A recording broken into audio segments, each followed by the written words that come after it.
Hello, friends, and welcome back to Malicious Compliance Stories.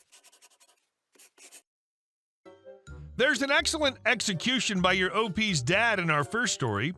I admire his diligence and moxie.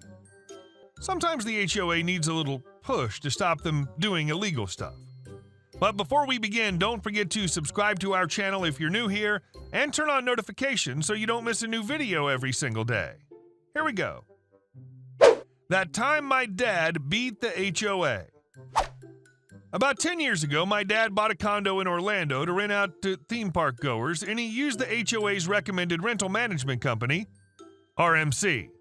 After a year, he reviewed his costs/profits and found that he more or less broke even, which surprised him because the condo was only vacant on 2 separate weeks that year. He tried to get in touch with the RMC to see if they could go over his unit's costs, but the owners seemed to dodge Dad's calls.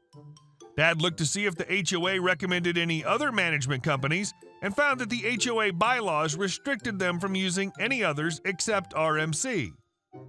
That raised a red flag for Dad, so he went and dug up info on RMC and found the HOA board chair, HBC, was a co-owner of the company. Dad emailed HBC pointing out the conflict of interest and insisting the board needed to allow homeowners to use an alternate company. The guy replied back with something like, "Sorry, not sorry. If you're unhappy with the HOA leadership, you can attend the meeting on this date and we'll hold a vote for the other 3 board positions." Dad was mad, and while digging through emails to build evidence for small claims court, he stumbled upon an email that had been sent to all the homeowners. However, HBC had forgotten to BCC the mailing list, so all the homeowners' emails were visible. Dad sent a mass email and found lots of similar frustrations, and he walked into the election meeting with an insurmountable voting block. They replaced all 3 members who'd been enabling HBC, but they had to deal with HBC still because the board chair was not up for re-election yet. HBC was pissed, but still trying to play innocent. Dad then recommended to the 3 new board members that they vote to hire a forensic accountant to go over the HOA's books.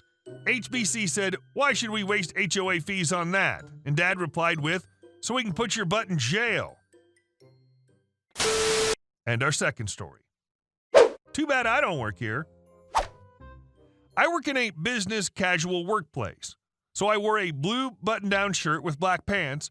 I went to my local big box store after work to pick up some candy. I know, but I love it so much.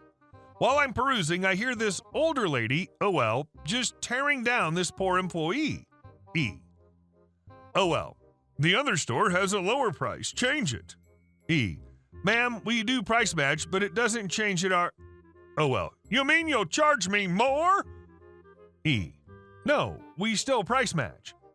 It goes on and on. OL can't get it through her head and starts threatening to get her fired. I'm not paying a lot of attention. My thoughts were directed to sugary goodness. Suddenly, I feel 3 rather forceful taps on my back. Oh, hell no. I turn around and it's the OL. OL. Sir, that employee has refused to help me.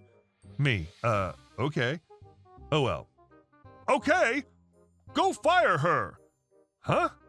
Oh, she thinks I work here. Suddenly, it was my turn. I've been in retail, I know the score, and I was about to even it. Me, oh, yes, ma'am, I'm sorry about this. You know what?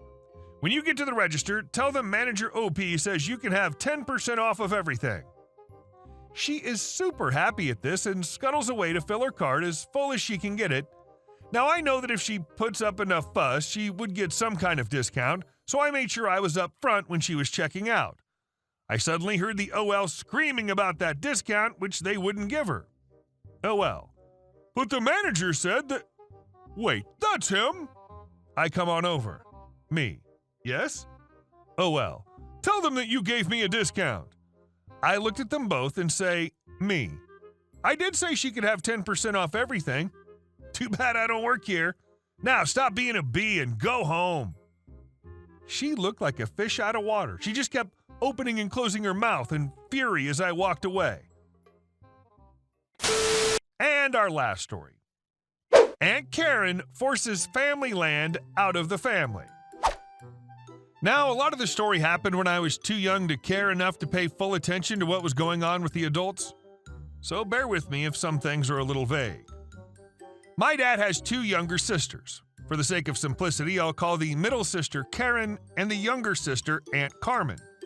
Between the two, I always preferred Aunt Carmen, and I suspect the same is true of my older siblings. Growing up, Aunt Carmen was the one who'd watch us, and she was the one who was taking care of my grandparents, Dad and his sister's parents, in their last few years. Karen, however, I never liked her. She always had this sort of smarmy, false humility to her. She'd be all nice and accommodating, but she was also transparent with how she wanted to show off. She was nice in a transactional kind of way. Throughout most of my childhood, we'd go to Karen's property to tap maple trees and boil syrup. Karen's property was close to my grandparents, so we'd tap trees from their property too, and my dad and brother would use Grandpa's four-wheeler to get around the woods. But then, when I was roughly in middle school, 6th grade at the earliest, Karen and her husband had a new sugar house built on their property, big enough that it could have been an in-law's house and insulated too. For the first year, my parents bought sap buckets and supposedly made an agreement that they would collect sap in those buckets and keep the syrup they boiled with that sap. My parents made the mistake of letting Karen and her husband store the buckets because they were never seen again. Not long after the new sugar house was built, my parents stopped tapping and boiling on their property. Now, before we continue, keep something in mind. My dad was set to inherit my grandparents' property and money when they died. He was the eldest, and the property's even known as Last Name Drive. We suspected my grandparents wanted Dad to give it to my brother after him and keep it in the family for a few generations. And Karen was not subtle about how much she didn't like this. We fully expect she wanted to make money off it, either by renting or selling or even having full access to the maple trees for tapping. I must have been in middle school when my grandparents made an announcement at our Thanksgiving gathering. They didn't want anything for Christmas anymore. They didn't need anything. Now, I didn't like the implication behind it. We don't need anything else. We're not going to be here much longer. But I accepted it and started giving them a tub of mints since they always had a bag of mints and were always offering. This to me seemed like a compromise of giving them something for Christmas while still respecting their wishes. But Karen? She gave them a brand new DVD player the very first Christmas after they made their announcement. This always seemed like Karen's way of trying to worm her way into my grandparents' will. See how generous I am giving you this fancy device? Sure you don't want to rethink the will? And I'm pretty sure I'm not the only one who thought so. Cut to my sophomore year of high school. My grandpa had had heart surgery and was having a difficult recovery. It got to a point where he wanted to give up. Karen may as well have half-heartedly shrugged and said that was the end of that. She told her grandkids to say goodbye to great-grandpa and was overall kind of flippant about it. Even my sister's fiancé at the time got kind of WTF about it. Grandpa survived another few more years. By the time I graduated, Aunt Carmen was essentially living with my grandparents in their home. She was helping them with the house, taking them to their doctor's appointments, stuff like that. And by then, Grandma was getting weaker. She needed an air tank with her from COPD, but she lived long enough to meet her, I want to say, 5th or 6th great-grandchild, my sister's kid, before her health started to take a nosedive. It got to the point where Grandma was given the option to either die in the hospital or die at home. She chose to die at home. So, of course, there's no better time to start complaining about the will while your mother's dying, right? Well, Karen thought it was a great time for this discussion. I get the feeling my mom didn't think Dad put his foot down enough when it came to Karen, so Grandma passes, then Grandpa passes a few years later. Dad gets their property and their house.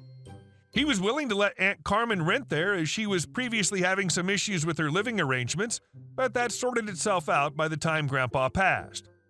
But Dad then started to let Karen's daughter, who we'll call Karen Jr., rent my grandparents' house.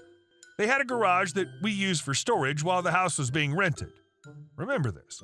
Now, Karen Jr. was always late on rent payments, but Dad was a little lenient. And then my dad abruptly died, heart attack, 2 years after Grandpa. So my grandparents' property, money, and tenant went to my mom. The plan was to keep the property in the family. Maybe she'd start living there as she got older and give the property to my brother, the eldest. Seemed like a good plan. But she now has to deal with Karen Jr., who was straight up not paying rent. So Mom starts doing her research on eviction and asking some people for advice, and apparently this rent was basically peanuts. Just about everyone she sought advice from was blown away by how cheap it was. Now, I want to note that your mileage may vary when it comes to sympathy towards my mom. She's a bit of a Karen too, to the point where she tried to cheat the system and get me disability benefits behind my back. I'm not disabled. I've just been going to therapy after my dad's death, so yeah. And in the time since this story, she's become a QAnon nut job. Anyway, Mom has to take Karen Jr. to court several times over the next 6 months. Karen Jr. was complaining about Mom's responsibilities regarding the house, such as heating, but Karen Jr. never told Mom about it. There were days Karen Jr. straight up didn't show up, using one of her kids as an excuse, and even tried to hire a lawyer as a scare tactic. Eventually, Karen Jr. was evicted, and we got most of her family's belongings, which included 2 go-karts. Yeah, Mom was a little lenient when it came to Karen Jr. getting her kids clothes, but she was hoping it'd show them how irresponsible their mom was. And remember the garage that we used for storage?